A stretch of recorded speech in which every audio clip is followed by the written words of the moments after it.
Hello and welcome to Cutting the Ball in the Post-Truth Apocalypse. I'm Ben. As always, I'm joined by Mike. Hello. And Claire. Hey. And today we're going to finish off my little mini UFO UK series with the Rendlesham Forest incident. 1980 in Suffolk. There's two bases there. There's RAF Woodbridge and RAF Benwaters. They're both British bases, but they've been loaned to the American Air Force. So what went on them bases, do we know? Yeah, basically those bases were there on the east coast of England in case the Soviets decided to make a dash for Western Europe. Yeah. They were home to A-10 tank busters, which would have been one of the first lines of defence against mass Soviet armour columns, because them things are fucking great. You ever seen those A-10 Warthogs go? No. Basically the whole plane's just built around a massive Gatling gun, and all you hear apparently is a brrrr, and the tank explodes, firing out thousands of rounds a fucking second. It's amazing. Before you go on, we forgot something to thank new and returning listeners. Oh yeah. Oh man, I was on a roll then. Yeah. Oh well, okay, and we'll be back to that in a second. Enough of the bird. So, alright, let's thank some new and returning listeners. Odenville in Alabama, Leeds, United Kingdom, Detroit, Michigan, Addison, Texas, Krapina in Croatia, Ixelles in Belgium, is that how you say it? I don't know, my apologies. Tullamore in Ireland, Highbury in the United Kingdom, Cape Town, South Africa. Oh, Hot Springs National Park, was AR, Arizona. No, it's the one that you can't pronounce. Arkansas. Yeah. Arkansas. Wow, that's got to be someone on holiday. With the national park, I love it. Cardiff by the Sea in California, Cebu City in the Philippines, Withnell in the United Kingdom, wow, lots in the Philippines, Los Banos and Manila, Perth in Australia, Gravina di Catania in Italy, Bengaluru in India, welcome back to you, Stuttgart, Germany, Sheffield, United Kingdom, new one, Dudalanga in Luxembourg, Singapore, Madrid, Spain, so Roseville, California, Reading, United Kingdom, and Atlanta, Georgia. Hey. You've all been great. Thank you very much for listening. Thank you, yeah. Indeed.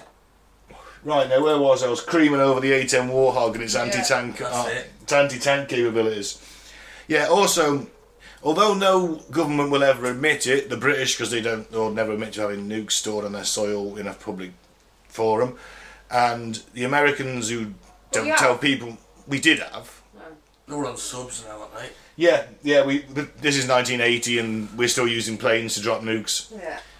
So it's basically like, this is where they stored about 200 warheads to form part of NATO's nuclear response to a Soviet attack. Should the Soviets either A, launch first or appear to just smash through the NATO lines and then they're going for Paris and nothing to stop them, they'll pretty much nuke West Germany. A lot of people decided that West Germany didn't really have much incentive to stay in part of NATO. It was going to be destroyed in the West in the NATO's first nuclear response, but they changed the plan eventually.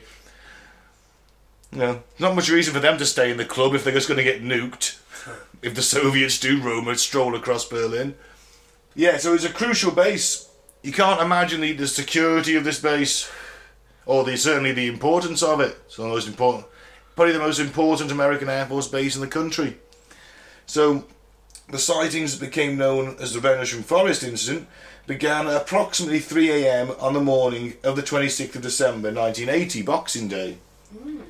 Two guards, John Burroughs and Jim Peniston, his name is spelt Penistone, and I will hate myself if I don't call him Jim Penistone at least once. I'm getting out of the way now. Okay, everyone alright with that? Yeah. Mike, do you want to throw in a penis tone, Claire? Just to get it, I'm good. get it out of the way? Right, well, okay. They saw strange lights between the trees in the nearby Rendlesham Forest, which straddles both bases are either side of the forest. And they thought there'd been a plane crash. It's understandable, maybe the wreckage is on fire. It's at night. It's 3 AM in the morning, they've just come across this, they're on patrol, they've just come across these lights in the sky. Oh shit, maybe a plane's gone down. Who knows? They go into the woods, expecting to find a crashed aircraft on fire.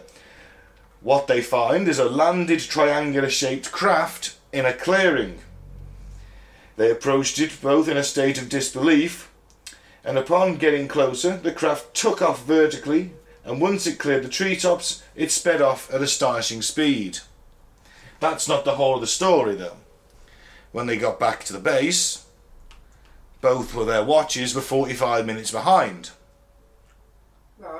Right, to their fellow guards who would have all synchronised watches at the start of their shift, their watches are running 45 minutes early, sorry. Well, yeah, because basically their watches must have stopped the minute they made contact with that craft. So when they came back, all their mates' watches were 45 minutes ahead of theirs. Oh, yeah. So you've got stopping time, missing time. Yeah, right. That's a phenomena of UFO encounters, isn't it? Certainly is. Now, Peniston claims to have touched the craft, made physical, actual contact with it before it shot off. We'll get to that shortly.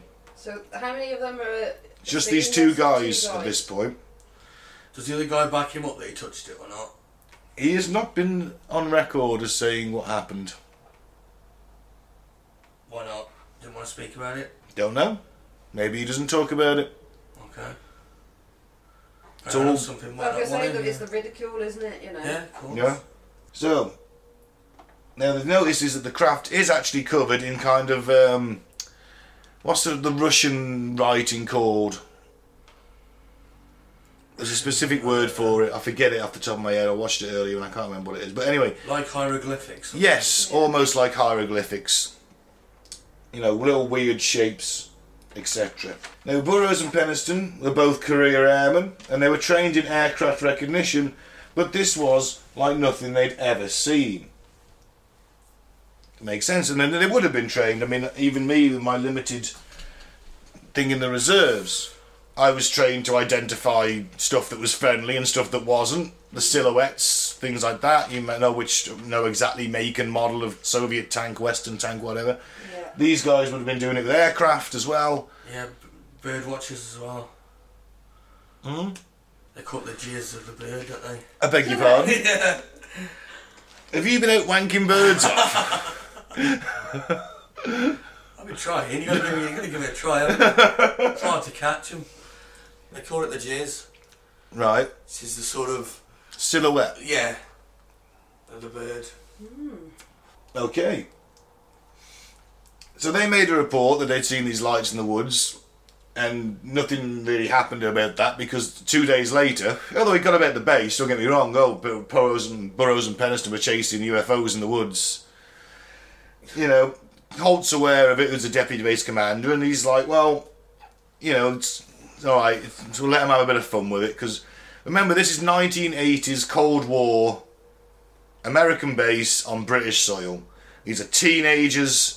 They are bored out of their fucking minds because they're military policemen, and whichever way you want to put it, when they advertise that role, everybody hates you because you're a policeman, not a soldier. So everybody hates you, and you men basically spend all your time guarding shit. They just stood in a guard tower, might be an 8-hour shift, standing there freezing their nuts off in a Sussex winter, watching for a Soviet first strike, guarding the base, guarding the nukes. You're bored as fuck. So he kind of let it, he's like, well, it'll resolve it, so it's just a bit of gossip and it's going to go away. Yeah. 2 nights later, however, it didn't go away, because although there was a Christmas party on at the base, the door to the building bursts open and a young officer basically comes in and says to the base commander and deputy base commander, "It's back. Sir, it's back." It's back!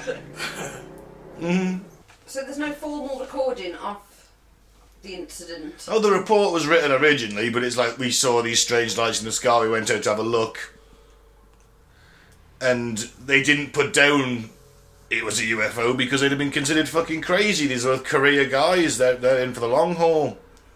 We'd have had to do a decent description of it, you know, a triangular, you know, craft. They just said they saw lights. Oh, right, okay. This came, that thing came out, the description of the craft came out later when both men had left, well, Jim Peniston had left the military.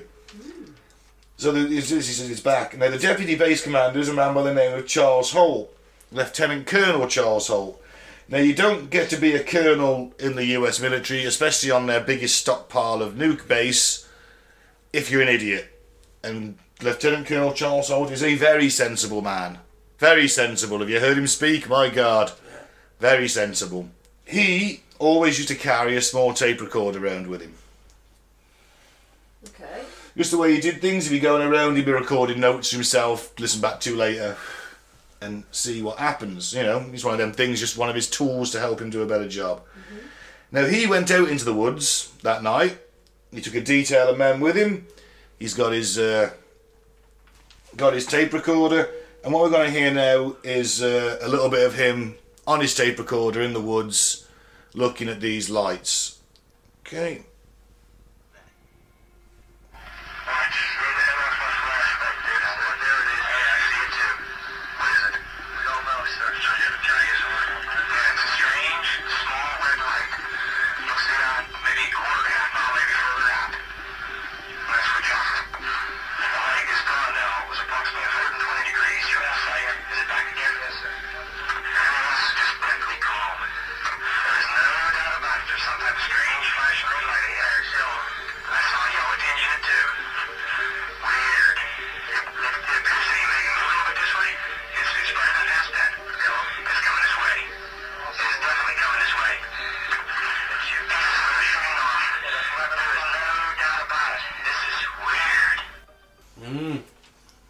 So he's seen something that he's not quite aware of. It's weird. There's pieces of it breaking off. Okay. You know, that is some strange shit. He's seen something out there, isn't he? He sounds visibly shaken. Yeah? As you would be. Yeah. I guess if you're trained, you know what you're looking at. That's it. 99.9% of the time, nearly 100% you know what you're looking at. Yeah. He's got no interest in UFOs at this point. He's only gone out there to debunk it and calm people down, hasn't he? Yeah. Alright, let's stop the rumours. I'll come out and have a look. He is sober. He's at the party, but he is effectively on duty. He is sober. But they also, while they're out there, they got the first landing site. Yeah. Just before we made that recording, they got the first landing site. And they find indentations in the hard British winter soil. You know how tough the ground gets in winter in this country. It can be harder than iron in some places, the fucking ground in this country. Once it's frozen. And they find indentations which are 1.5 inches deep and 7 inches in diameter. They calculate that whatever landed there must have weighed several tons. Now, skeptics will tell you that those are rabbit scrapings. They weren't that deep. They weren't like that. They were just rabbit scrapings and that's it. I don't buy that. If there was 3, you know, how many identical? 3 did they say? Like, yeah. Yeah, 3 spaced in a triangle. Yeah. And it was a triangular craft. Yeah. Bit more than coincidence, isn't it? Yes, absolutely. They take soil samples and they've got a Geiger counter.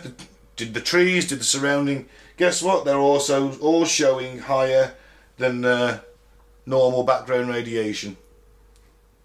It was in an MOD report by the Defence Intelligence Staff said significantly higher than the average background readings. That's a quote from the Ministry of Defence. So you've got all the markings here of certainly something has touched down. Yeah, radioactive residue from whatever fuel they're using or whatever, you know. We can speculate, can't we? But the British government admitted it. Yeah, they said something had been there. Because, should we go into it now? Yeah, yeah. They gave him compensation afterwards. Give who compensation? The 2 men who first encountered the craft. Yeah, Burroughs and Penniston, they had some health problems in later life and they was thought the radiation poisoning. Yeah. So the British government gave him a compensation. The reason for being that they were exposed, yeah, to higher than normal levels of radiation caused by a UAP. Unidentified aerial phenomenon. Crikey. Yeah. Crikey indeed. And also it's pointed out that they both sort of the US and the Brits kind of passed this off to each other like a hot potato.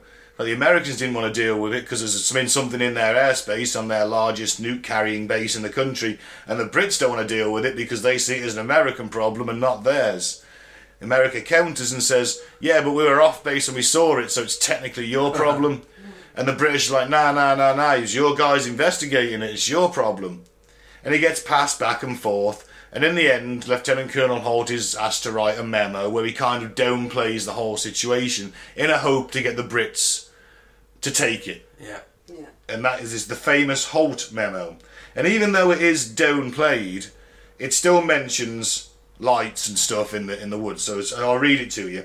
So early in the morning of 27th of December, approximately 0300, 2 USAF security police patrolmen saw unusual lights outside the back gate at RAF Woodbridge.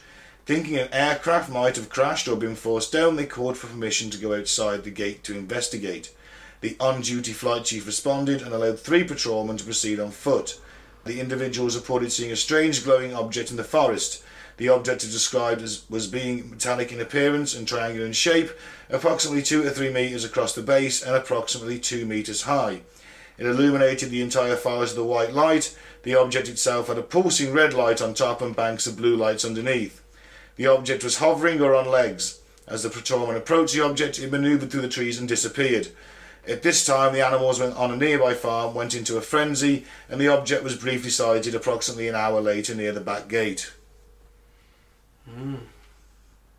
Sorry, this is the original memo, not the played down one. I apologise. You've played it down. Yeah, I apologise, yeah. The next memo that goes out is like all of that taken out and they're just like, hey, lights. Yeah. The next day, 3 depressions and 1.5 inches deep and 7 inches diameter were found where the object had been sighted on the ground. The following night, the 29th of December, the area was checked for radiation and beta and gamma readings of 0.1 milliroentgens were recorded with peak readings in the 3 depressions and near the centre of the triangle formed by the depressions. A nearby tree had moderate readings on the side of the tree towards the depressions. How much is that? It's higher than background, but it's not that much higher than background. But still, obviously, it's beta and gamma radiation's pretty bad for you, isn't it? It's all pretty bad for you. Yeah. But gamma, I think, is one of the worst. What would you say in chest x-rays terms? Oh, I wouldn't like to say. Probably I honestly wouldn't like to make a guess. What was it, 3.4? Now you're thinking of Chernobyl. Am I? 0.05 to 0.07. 0.1 milliroentgens were beta and gamma readings, but that's still better. Still higher than average. And if they do that close to it, this is a couple of days later, they might have got a higher dose. That's it, yeah. It dissipates over time, I suppose. Yeah. So, the 2 guys could have got a lot more. And that's why they got sick later. That's it. Got you. Later in the night, a red sun-like light was seen to move through the trees. It moved about and pulsed.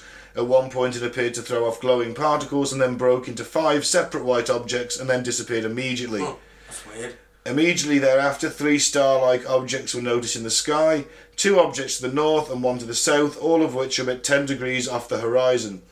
The objects moved rapidly in sharp angular movements and displayed red, green and blue lights. The objects to the north appeared to be elliptical through an 8 to 12 power lens and then turned to full circles. They remained in the sky for more than an hour or so. The object to the south was visible for 2 or 3 hours before it streamed down a beam of light from time to time. Strange, isn't it? Is this over the sea now? Yeah, it's out to sea. So yes, do you want a bit more audio from Lieutenant Colonel Holt? Yeah. What else has he got to say? When was this? As he's out in the woods.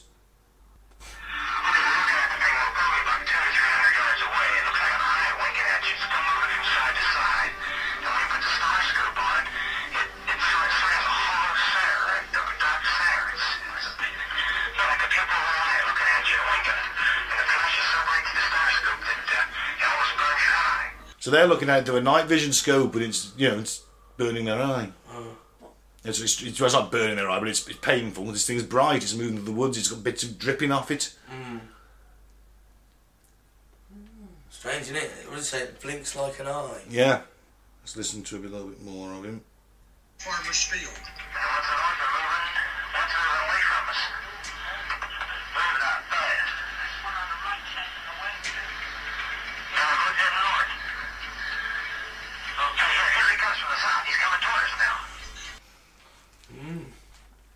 So that's where they're obviously leaving, but the one from the south is coming back towards them. Right. Are they picking any of this up on radar? Now there was a radar thing taken that night over the country, but there was 2 other things happening. A meteorite in the night sky, which was incredibly bright, that was seen all over England, A Russian spacecraft broke up over Britain in space as it was like a probe attempting re-entry. Okay. And then you had this unidentified bogey, which was tracked by London Stansted and then went off the screen. I was on the 26th. That's presumably the night that Penniston and Burroughs saw it. It had dropped down to land, so it would have gone off radar, because radar only works when you're so high up. Mm-hmm. Right. Yes, it's an interesting Quite thing. a bit of evidence, isn't there? You know. Yeah, and the fact that he's recording it is, to be fair, quite mental. Yeah. They actually, yeah, so when they gave him the compensation, as you mentioned earlier, literally, yeah, it's they admitted it was UAP radiation for longer than normal UAP sighting periods, is the quote. How mental is that? Yeah. Basically admission Yeah. that there's unknown aircraft giving our soldiers radiation poisoning. Yes, absolutely. But then the British government have just come out recently and said that they're not worried. It's not of a military concern. No, that's it. So you figure that one out. I honestly can't say it. It's just mental. It is legitimately weird. I still think people can be mistaken, whether you're military trained or not, and these are like teenagers, but Holt's not an idiot. No. Could have been a bit of swamp gas that... Oh, reflected through the light of Venus. That made us hallucinate. Yeah. I like it. I think when the lights were coming down over the sea, they were scooping up a few sea animals, you know, for their testing and probing. Could have been. Yeah. Yeah, that's true. See, it would take them some time, you know, if they'd have probed us for, I don't know, 5 years. I don't know what the schedule is. You're not privy to the Greys probing schedules, Claire. No. There's a lot of things to probe on planet Earth, isn't there? Well, it's limitless probing, in all fairness. Exactly. So they could have been, you know, sucking something up, that light, or... Maybe they were scanning something. Mm. I mean, all the nukes were stored underground at Bentwaters. So... Oh, you think they were scanning nukes? They could have been.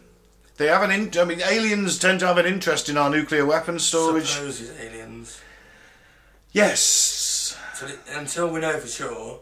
Well, alright, but there's a lot of UFOs seen around nuclear missile silos, or there were. If their craft is, like, you know, propelled by some sort of radiation, sort of, you know, which is suggested by this story, you know, why would they be so interested in our nuclear capabilities? It's a big threat, isn't it? I don't Yeah. care. But they know that we can't get very far, don't they? Mm. Well, we can wipe the life off this planet. If we so We can choose. destroy this planet entirely if we so choose. We've got the arsenal now. Yeah. Yeah, USA have got about 20,000 nuclear warheads. Russia's got slightly under that. So even if Yeah. they're peace-loving aliens, they're going to be concerned that we've got this thing that can destroy all of the life, which is innocent. Yeah. Or they're not peace-loving aliens, and they're scoping us out. Yep. My God, it's them ones going to turn up in a few years. Time traveller's right. Oh, the time travel on TikTok was right. Oh. Next year we're fighting 7-foot aliens. Oh, well, that'll make a change, I suppose. Be a welcome break. From the boredom. Yeah, yeah, it'd be nice. Now, Holt has gone on record, right, as saying that he believes he and his men witnessed an extraterrestrial event. Let's talk about Jim Penniston's experience now. He claims that the aliens who visited us weren't aliens at all. They were in fact time travellers from our future. They were us. Sergeant Penniston initially claimed to have seen and touched a craft of unknown origin. His claims about time travellers came much later and were the result of a regressive hypnotherapy session on the 10th of September 1994. It's got to be right then, hasn't it? Yeah. Now, in a 2003 Sci-Fi Channel documentary, UFO Invasion at Rendlesham, Jim Penniston reveals a notebook in which he alleged to have made a real-time account of his experiences. He says that in the notebook, the craft of unknown origin with hieroglyphics landed in the forest. He examined it for 45 minutes. He touched its warm surface, sketched and recorded the symbols, as well as a sequence of binary digits that were apparently telepathically transmitted to him by the craft. Dun dun dun! I thought they got there and then it just whipped into the air. This is the missing 45 minutes.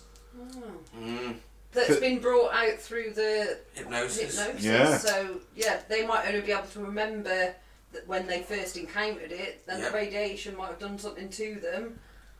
Or, you know, or the radiation of like having loads of binary digits slammed into his head. Well, it's alien technology. We don't know what they could do. They could swipe our mind, couldn't they? Or it could be, you know, it could be time traveller stuff, couldn't it?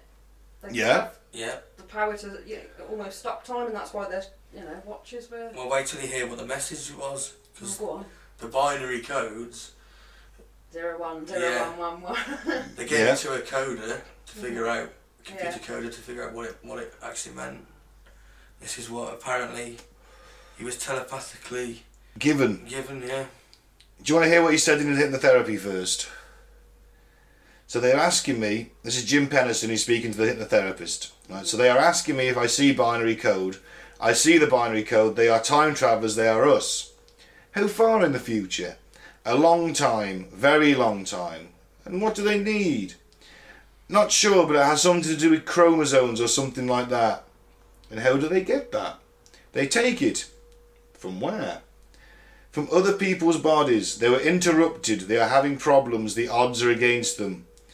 Are they using us like breeding stock? Oh yeah. No, like band-aids. No. Does the government believe what you're saying about them coming from the future? Oh yes, this time the time travellers are having problems, but they got their machines off. They need to be in space to travel. They need space to travel. This is to travel through time. To go backwards, they can't go forward. They can't go into their future. No, they can only go to their past. It's too much energy to go to the future. And how far into the past can they go? These ships can go 40 or 50,000 years. They can't go back much further. They might not get back. And he says, why do they only come back so far? And he goes, so it doesn't affect the timeline. The farther it is, the better the least effect it has on changing the future. They can't control it. It's too cumbersome. The problem is his account of Rendlesham Forest is completely at odds to what everyone else's is. Then Ian Burroughs has never really come out and said anything. Who's this account we just had then? That's the Penniston hypnotherapy session. Okay. Who's Burroughs? He was the guy that was with Penniston. Ah, yeah, okay. And there was a third guy, but he was back in the truck. He didn't see it. So what does Burroughs have to say? He doesn't say anything. Oh yeah, he's the one that doesn't say anything, isn't he? Scarred for life. August doesn't want to talk about it. Thinks he'll still be considered a nut job. I don't know. Now, Penniston first showed the notebook publicly in the 2003 documentary. And waiting a long ass time to show this. Nobody has independently analysed it, so all we have to go with is what it was seen on TV. We only have Penniston's word. An immediate problem with its authenticity is that Penniston recorded the wrong time and date for the event. He has since asserted his figures are accurate despite independent evidence saying they're not. Who knows? Furthermore, in an interview several years earlier, he recounted a lengthy description of the craft he claimed to have written in his notebook. When we finally saw this notebook on screen, there were no lengthy passages, only brief, disjointed notes, but you don't know if you've seen every page, do you? No. That's the clincher of this. Can we have the message yet? Yeah, alright, hang on, I'm getting to it. Bloody hell, alright, okay. That's ages ago. Alright, the message. Exploration of Humanity, 666-8100. Then there's some north and west latitude lines. Continuous for planetary advan.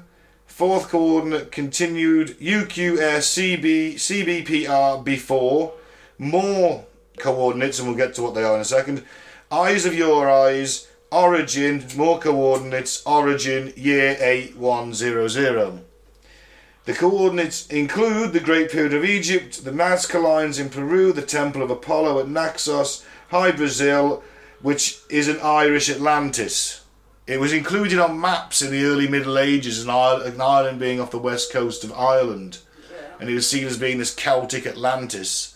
Then it vanished off the maps. No one put it there again. Don't know why. It must have gone out there and look. It's meant to be shrouded in mist that you can only get to on a certain date, is the legend. Like Skull Island. Yeah. King Kong. Pretty much. I quite like them films. King Kong ones. They're okay. They're alright. What do you think about that? Well, it's fantastical, isn't it? I think it's a little bit too fantastical. So it's linking up sort of ancient sites across the world. Yeah, every kind of spiritual site or important site. Like Stonehenge is on there as well. It's like all linked. They're linking all these to so there's places that are important in our past are being mentioned there. Well, maybe they're great landmarks because they've been there for that long. Yeah, maybe If they get lost, they know. Yeah. Right, if you can find that, go to them coordinates, that's the pyramid, so... I don't know, maybe. I don't know. I think that's what an alien map looks like. So there's the pyramids. It could be Stargates, who knows? There's Stonehenge. Yeah, maybe. And the exploration of humanity line is quite interesting. Yeah. Could be just sightseeing. Yeah. Do Bucket list. Yeah. There is a possibility that, you know, this is some kind of drone sent back, possibly with greys in it. There is a theory that grey aliens aren't actually aliens, they're like bio-robots. So like little cyborgs are just sent out because they're expendable. You know, the humans have got a problem genetically, they'll be collecting genetic material from their past to paper over the cracks, so to speak. I was going to say, do you think they've gone... They can't get back? inbred or something? Can they? Can they get back? So Yeah, they can, as long as they only go so far. Okay. Yeah, they can't go into their future. No. They can't go into their future. No. It takes too But you much can go power. into the past and then back to the present. Yes. Okay. Which apparently is bollocks. Could be. It's like a wormhole. Yeah. Yes. But, you know, it's theoretical science, isn't it? We can't prove it yet. I don't think. No, we can't. Even though, but then again, let's talk. What if it's actually an alternate dimension? Whether it's a multi-dimensional craft? Hmm. Well, it's humans from the future coming through another dimension. Could be that. Why didn't he say that he was, you Or know... it could be bollocks. Yeah, the humans from our future, like, long into the future. That's what he thinks. Yeah. So this is what he sort of felt as this information downloaded to him. But that could be a lie. That's it. I mean, you've only got his word for it that he didn't just write this later on. It could be true that happened, but it's a lie that it's us in the future just to throw us off. I don't know. Yeah, that could be a thing. Maybe the aliens are like, let's just fuck with them a bit. Yeah. They ain't gonna make it that long. This did come through his hypnotherapy, though. Yes, it did. Yeah, so it's obviously a hidden memory, or his brain had repressed it, or he made it up. Yeah. How could you get that to come out during hypnotherapy? You're not really under hypnosis. You just lie. Yeah. Or you've told yourself so much that you believe it. It's been 30 years later. If he's recounted this story over and over again, even though it's a lie, his unconscious would believe it, wouldn't it? Yeah, because I mean, your memory's not that good. I mean, it just fills in missing parts. Especially if this is a traumatic event, and let's assume that he did see something in the woods. His mind might have just come up with this whole different story just to cover it. Yeah. Well, is it something you said it could have been? A Russian spacecraft. I was going for the Lighthouse. Oh, the Lighthouse. Yeah, the Lighthouse is an interesting one. It really is. I think it actually is the Lighthouse, or some of the stuff they saw is the Lighthouse. That could explain the lights, couldn't it? Yeah. Yeah, but those lights would be there every day, every night. Not so often. People at the base, would see them all the time. It would be... Maybe it's particularly foggy. Was it foggy or anything? It was that night, yeah. It was on the Maybe coast. that could distort the light somehow, make it look a bit weird. What about radiation then? See, that's the thing. That's the one that we can't quite explain. It's beyond normal. That is the thing. That I can give you for the Lighthouse. It's the Orfordness Lighthouse. It has an interval of 5 seconds. Now I'm going to play you the footage of Halt again, but this is skeptoid.com, and they've put a 5-second interval, a beep every time he says the light's coming towards him. It's every 5 seconds. Okay. All right, so let's hear what the Skeptoid website claims is the reason they saw the lighthouse. Now, this has a 5-second flashing period. Every time Halt says, hey, it's coming towards us, or someone says it's coming towards us, there's a beep. That is every 5 seconds. And it does kind of match up. So let's see what this one you think of this.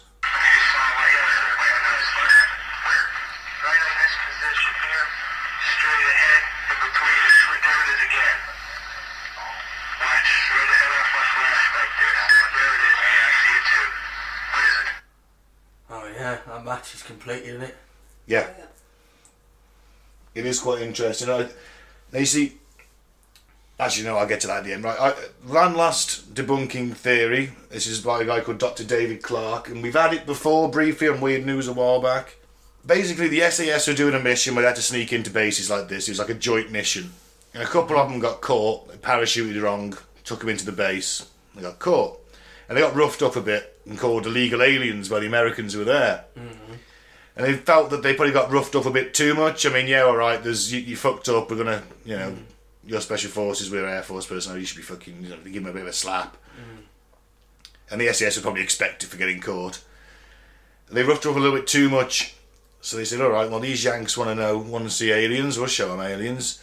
And they set this whole thing up with flares, remote controlled kites, stuff strapped to trees, and basically just fucked with the Americans as a bit of a revenge prank. Right, who's come out and said this then? This is from a story from a guy called Dr. David Clark, who'd heard it off one of the SAS guys second-hand information, third-hand fucking information. Right, going back to the lighthouse, wouldn't, you know, that'd be there all the time. You know, if it disappeared as well. If it was a lighthouse, it'd still be there, stationary, still bleeping flashing every 5 seconds, wouldn't it? Yeah, until it comes to a point where they turn. I mean, I think they only turn it on when there's actually traffic due to come past. Do they? It's like it was dangerous. Well, every ship's got its timings, hasn't it? Yeah, but they have to announce they're coming up towards the coast. They have a radio station. I don't know. Yeah, maybe they do leave it on all night. Yeah, I guess so. But it's not on radar. It's 1980. It's got radar. It's got radio. There could have been climactic conditions that made it. Yeah. Seem a bit weird in like the fog or something. Refracting light through the trees. You know, it's like when you're anxious. Every little noise is something, and every light is weird. You know what I mean? Your mind plays tricks on you a bit. You're gonna know that lighthouse is there and it's stationary, though. Come on. It is, but then again, but you don't know what the light's doing going through the fog. It's hitting this farmer's house. It's going through the trees. The light's refracting. They might see it from a different angle from their base. Remember, they're not in their base. They're in the woods. Yeah. Maybe they don't go into this part of the woods very often. Well, they would have no reason to unless there was something there. There you go. Never been there before. Yeah, but they originally went to the woods because of the lights. There's only a couple of them the first day. Yeah. I don't know. And they've got And I suppose the lights wouldn't explain the radiation and the indents in the ground, would it? No. And no, the that's the thing. Traffic so this recordings. Sorry? The flight traffic recordings before they dropped off the radar as well. Yeah, I think the first part. I straddle the fence on this one because I think that Penniston and Burroughs really did see something that first night. I think that because everyone was a bit jumpy on the couple of nights later, I think that's when they got tricked by the lights, by the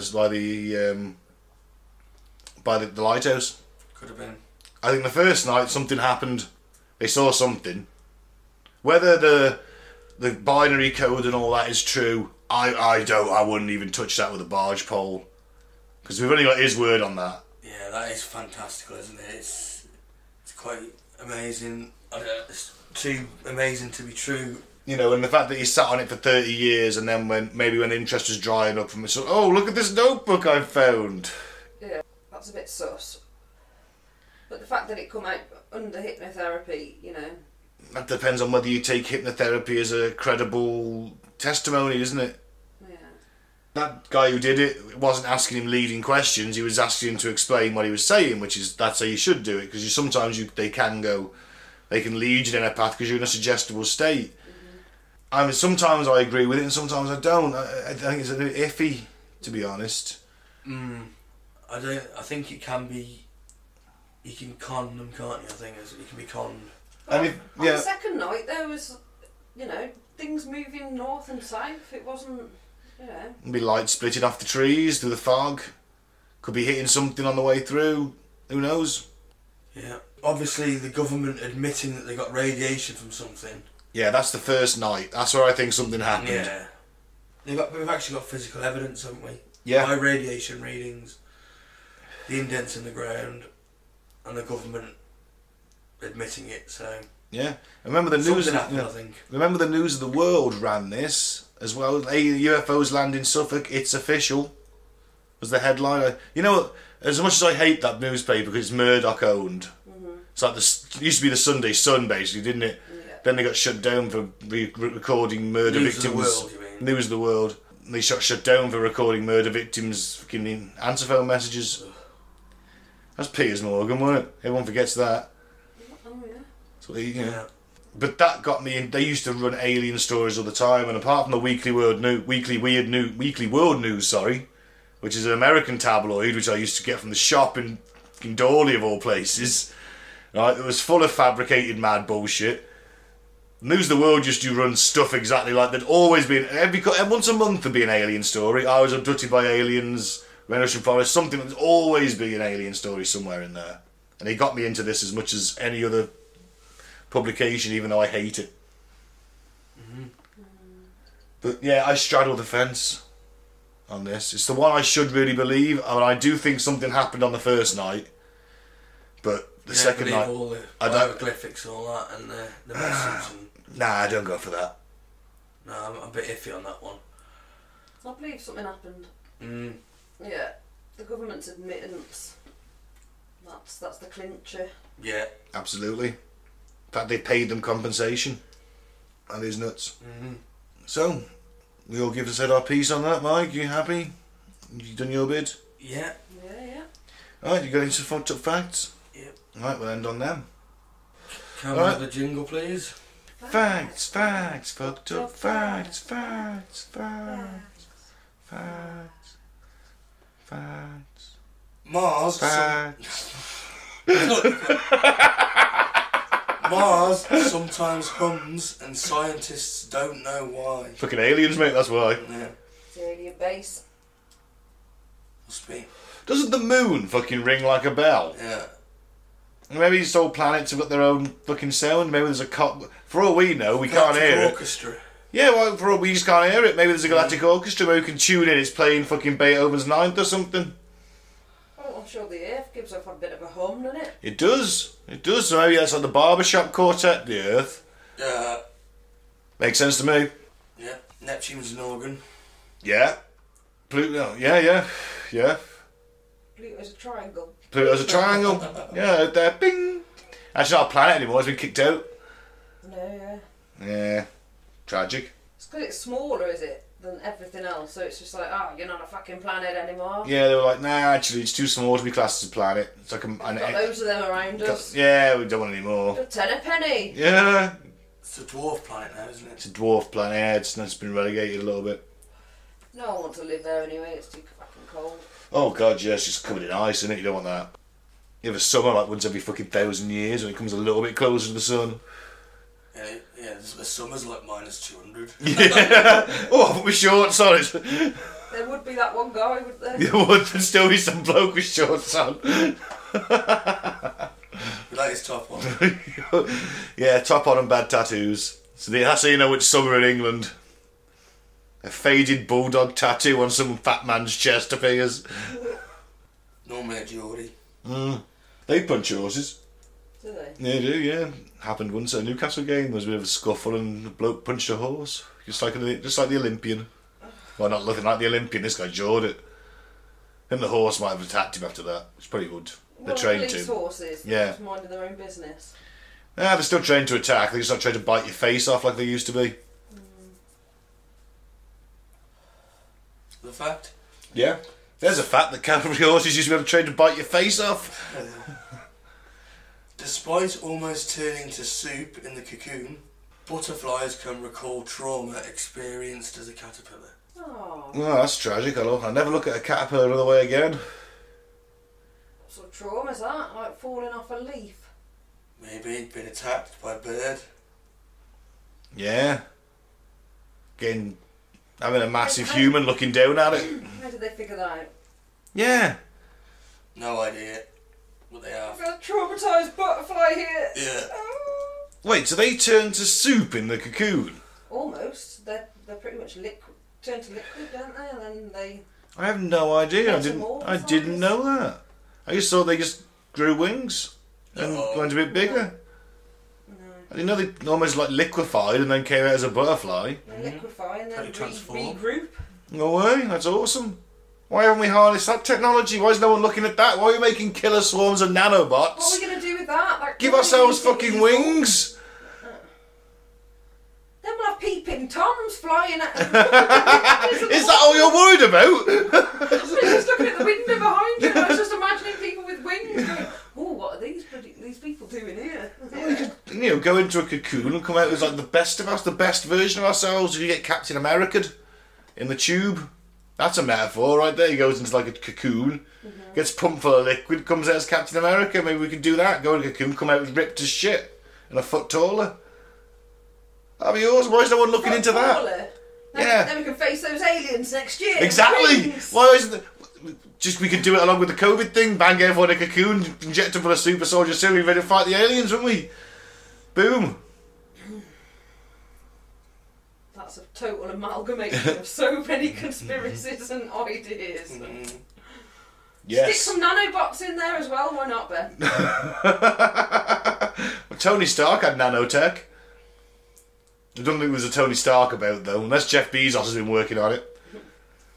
I doubt it. I think he's been rolling around in his massive pile of money. Yep, not paying tax, and even claiming fucking benefits for his kids. Is it? Really? Wow. 1 year claimed $4,000 with a child tax credits or something. Never. But let's not forget the most important thing. He had a spaceship shaped like a dick. A giant dick. That's appropriate, isn't it? It's incredible. Why would you even do that? Because you're a giant dick. Oh yeah. Joel Painted's just done it, hasn't he? Yeah. He has. I saw that. It was great. He was riding it like Dr. Strangelove, like fucking Slim Pickens in Dr. Strangelove. Money flying about the place. Yeah. Mikhail Gorbachev was a big fan of Twin Peaks. Do you remember that series? Yeah, it was weird as fuck. Yeah. And asked George H.W. Bush to find out for him who killed Laura Palmer. David Lynch was contacted by the producers on behalf of the president, but declined to tell them the answer. Oh man, he could have ended the Cold War right there. He could have ended it early if he just told Gorby who fucking shot Laura Palmer. I can imagine Gorbachev liking that actually. He was a bit of an odd chap in ways, wasn't he? I don't know really. Yeah, I don't know. He just always seems like a guy that liked the alternative. Don't know much about him. No, I mean, I suppose he didn't. I don't know. He fucked up on Chernobyl, I know that much. Yeah.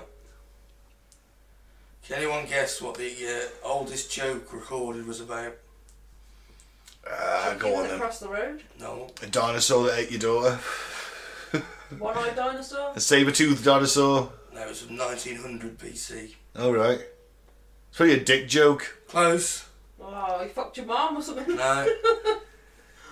Something that someone's got a tiny dick. No, not dicks, but toilet humour. Oh, well, go on then. Fart joke. Oh, no way.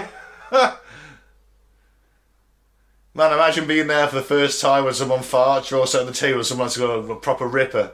And you just don't start laughing, you've never heard that before. It'd be amazing. And fart is one of the oldest words in the English language. Yeah. I know there's a Roman bit of graffiti that's left saying like, so-and-so fucked your mum here. In Latin, that'd be fucking great. Do you wear much pink, Ben? I do not. I wear no pink. You should start thinking about it. Why is A that? 2012 study suggested that men who wear pink earn more than those who are willing not to wear it. Right, well, I'm not going to change my principles. In touch with femininity. It just doesn't suit me, it clashes in my eyes. See the white t-shirt and some like, you know, maybe some wild pink shorts or something. I don't know about pink shorts. But not in this country. Maybe, I tell you what, in Spain. White t-shirt with a pink overshirt I might go for. I might go with that, so maybe some red shorts. But pink just... and red? Yeah. No, Ben, just back up. Oh, right, you don't do... But it clashes in my eyes, I've got blue eyes, pink clashes with it. Yeah, go for green. Green, oh, you know, black, navy blues do it. Sorry. Just getting fashion advice off Claire. For personal shopping later. A marine worm called Ramicillis multicaudata. What? Ramicillis multicaudata Right. has a single head and hundreds of bums Its body branches off in all directions and each branch has its own butthole. Ah. Great. And that's a worm. Like a parasite. I guess, baby. That's the one you want up your arse. Can shit itself out. Apparently being in love makes food taste sweeter. I think everything feels sweeter, doesn't it? Yeah, it's like just everything tastes a bit better. Yeah. Songs. What, when you're in love? Yeah. Songs are a little bit better. The air tastes cleaner. Yeah. Food tastes better. Then you get your heart broken, it all goes back to shit. I mean, yeah. Sure it tastes. In the 1800s, ducks were sometimes called arse feet. I like it. When was Their that? feet are so close to the bottoms. Nice. Oh, I thought it was because, you know, when they go under the water and start eating, just their arse and the feet, you can just see, can't you? Yeah. Yeah. Yeah, I like ducks, they're alright. They probably will one day overthrow us, but you know. Maybe. Can't see it. A lot of angry ducks out there. Especially the ally with the swans. And the emus. Or the emus. Imagine if you get a duck emu army. Mm-hmm. And then they form an alliance with the rabbits. Humanity's doomed. We It couldn't. is, yeah. Fucking rabbits, there's loads of them, isn't there? Yeah. Peacocks fake orgasms. Don't ask me how they know that. Have you been fucking peacocks again? You're like, I knew she didn't come. Lying bird. You can hear them though, can't you, when you're walking through some nice gardens that have peacocks, aren't you? They're quite loud. Yeah, they are, yeah. Yeah. I was going to do an impression, but I can't remember what they sound like now. Nah, no, mate. I don't want to embarrass myself by sounding like a loud chicken. But yeah, they're great looking birds, aren't they? I mean, I wouldn't have sex with one, just in case it faked its orgasm. Another thing I'd like to have aromatic. Aromatic.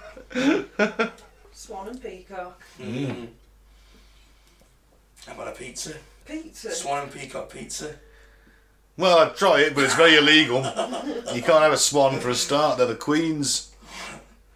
I just want to link to the next one. Yeah. There's a pizzeria in Guatemala that cooks their pizzas on lava from an active volcano. Oh, How fuck. metal's that? That's fucking ace. That's ace, I like that. That is brilliant.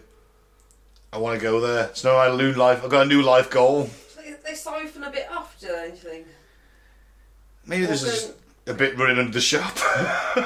At the back. Yeah. Don't turn on the lava, kids. And then just got an oven built over the top of it. Sick. You have to get fucking like asbestos clothing on to get it out. But full volcanologist gear, that shiny suit they wear. With the helmet and everything. I bet it's the best pizza ever, and you won't ever want to eat any other pizza again. It's got to be volcanic pizza. Yeah, I only want volcanic pizza. I only eat my pizzas if they're cooked by volcano nowadays. Come on, Domino's, sort it out. Your pizza will be 7 weeks. Thing is, they're really clever because they've cut the overheads out, and they haven't got to worry about the gas or the electricity for the ovens. They just cook it over the lava. Yeah. I mean, alright, you might fall in. That could be dangerous. I don't know it's going to be the really hot red running stuff, is it? It's going to be like the black sort of cooling down type stuff. Oh man, I was picturing like the restaurant and then a bit of a back garden and like a bit of a lava stream going down the hill. And like there's just been some ovens built over the top. They put the pizzas in, let the heat off the lava cook it. I was thinking that as well, but it's going to turn to rock at some point, so they're going to, you know, that wouldn't be ideal. It's a would it? continuous flow. It's a continuous flow, it won't. It will at some end, but... It might eventually back. Dangerous system, isn't it? Just, cooking pizza over open lava is pretty dangerous anyway. Extreme. Well, I applaud their ingenuity, but, you know... I worry for their sanity. Yeah.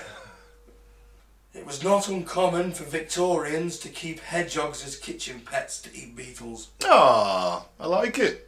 Well, that's, I like hedgehogs. Yeah, they're alright. I'm sure it's a sanitary, you know. Well, they didn't. Letting the hedgehog roam around to eat the beetles in the house. Yeah, I mean, I'm right, the hedgehog shit's going to get everywhere. But you know, they didn't care about that back then. Would never feed them milk. No, they're lactose intolerant. Cat food's the best.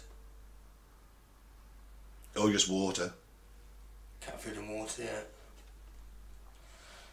The Mafra Palace Library in Portugal has an army of bats that come out each night and dine on the insects that want to eat their 14th century leather-bound books.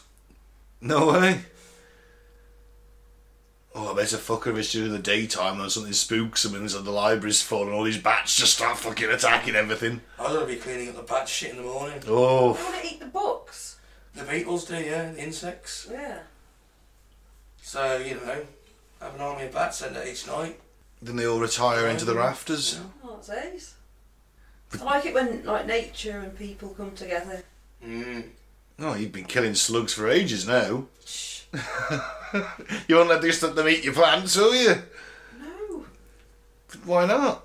Because they're my pretty plants. The slugs. There's a few knocking around. I've left a few. And I do give some a chance by just throwing them over the fence. Oh, well, that's alright then. And not putting them in the beer trap. That's okay then. Great. And we'll finish on another fart one. Yay. Fart heavy, this one. Keep it classy. According to the head keeper at San Diego Zoo, the worst farts in the animal kingdom come from, what do you think? An elephant. No. That come to my head as well, but I bet it's going to be, I don't know, something smaller. Smaller than an elephant, yeah. Yeah. A wolf. Bigger than a wolf. No, dog farts always stink. Maybe the same size as but it's a marine animal, apparently. Marine animal? Yeah. Oh, well, a dolphin. Close. Go on. Sea lions. No, I can imagine it, yeah. Bit fishy, bit nasty. Yeah, oh god, I wouldn't have to clean up that fucking mess. I wonder if there's like a rate of like smell on farts. Because, you know, this guy's gone around rating the farts of all the animals in the zoo. There's some guy that went around rating all the stings from insects. By getting bit by every insect. Yeah. Jesus, what a lunatic. Did the bullet ant as well, That's didn't it, he? yeah. Yeah. So yeah, I should imagine this. Fuck that, he's a fucking sadist. I know. He's a masochist, sorry. Jesus. Fuck that. Yeah, no, thank you. On the smello scale, I'd love to know what my dog is. Because she's ripe. Ripe at the moment. Oh, God. Oh, the dog farts. That's why I went wolf, because it was like, dog farts are terrible, aren't they? And then it's like a... And that's it. And then the dog looks up and looks at you. Yeah. Looks disgusted and puts his head back down, and you're just like, that wasn't fucking me, was it? At the moment, my dog's you can hear every fart. It's like she stands up and walks off. She doesn't usually, but she's too bad. She's too bad for her up at the moment. My dog used to fart and then look round by her backside and wonder what was going on. That tickled. Yeah. Oh, mine get blamed. I get accusing eyes. Anyway, on that note, let's end the show. I've been Ben. Thank you very much for listening. Follow us on Facebook at Cutting to the Bull in the PTA. YouTube is Apocalypse Bull. We're on most places you can get podcasts. You'll find us. Cutting to the Bull in the PTA. So thank you very much for listening. Don't drink the flavour aid. Don't join a cult. I've been Mike. Thanks for listening. Peace out. May the force be with you. And I've been Claire. Keep an open mind, but not so open that it just spills out your ears, guys.